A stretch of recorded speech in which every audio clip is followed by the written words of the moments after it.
Europe is once again battling an intense summer crisis, as soaring temperatures, prolonged drought, and powerful winds fuel devastating wildfires across several countries.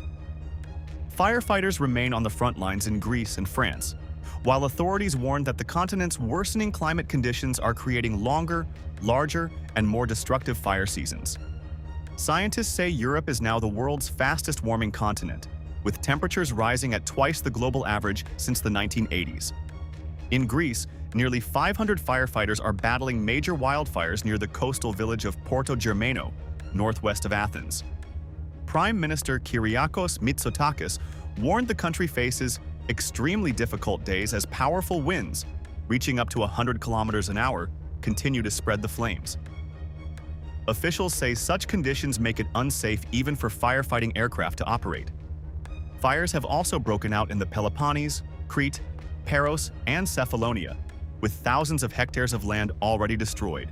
France is also fighting multiple major wildfires. A blaze near Bordeaux has scorched an area 4 times the size of Paris and forced more than 224,000 people to evacuate. Although the fire has now been contained within its perimeter, authorities warn it remains active and could reignite due to dry conditions and strong winds. Meanwhile, Hungary is confronting a different crisis. Record low water levels in the Danube have forced the country's only nuclear power plant to drastically cut operations, raising concerns over electricity supplies as another heatwave approaches. Extreme heat is also placing enormous pressure on public health systems and electricity networks.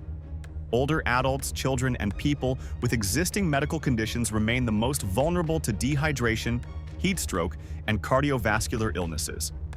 Cities are experiencing the urban heat island effect, where concrete traps heat and prevents cooling overnight. At the same time, soaring demand for air conditioning is increasing electricity consumption, just as power generation becomes less efficient because warmer rivers reduce cooling capacity at thermal and nuclear plants. The economic impact of extreme weather is becoming increasingly severe. The European Environment Agency estimates climate-related disasters have already cost Europe €738 billion since 1980, with nearly €162 billion lost in just the past 3 years. Wildfires continue to destroy homes, businesses, and tourism infrastructure, while drought is reducing agricultural output, disrupting shipping, and affecting manufacturing. Experts say investing in climate resilience now will be far less expensive than repeatedly rebuilding after future disasters. The extreme weather is not limited to Europe. South Korea has recorded its highest temperature since modern records began more than 120 years ago. The city of Yongsan reached 42.5 degrees Celsius as authorities urged people to immediately stop outdoor activities in affected areas. More than 20 regions remain under emergency heat alerts, while Seoul is preparing for its first-ever severe heatwave warning. Officials say at least 16 people have died, and more than 2,000 have been treated for heat-related illnesses since May. Climate experts warn that the current heatwaves offer a glimpse of what the future may look like. Europe is expected to continue warming faster than the global average, bringing hotter summers, more frequent droughts, and increasingly destructive wildfires. Scientists say adaptation measures such as improved forest management, water conservation, and cooling centers will help, but stress they will not be enough without major reductions in greenhouse gas emissions. As global temperatures continue to rise, today's extreme weather could soon become the new normal.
If you like this video, then like, share and subscribe to Mirror Now.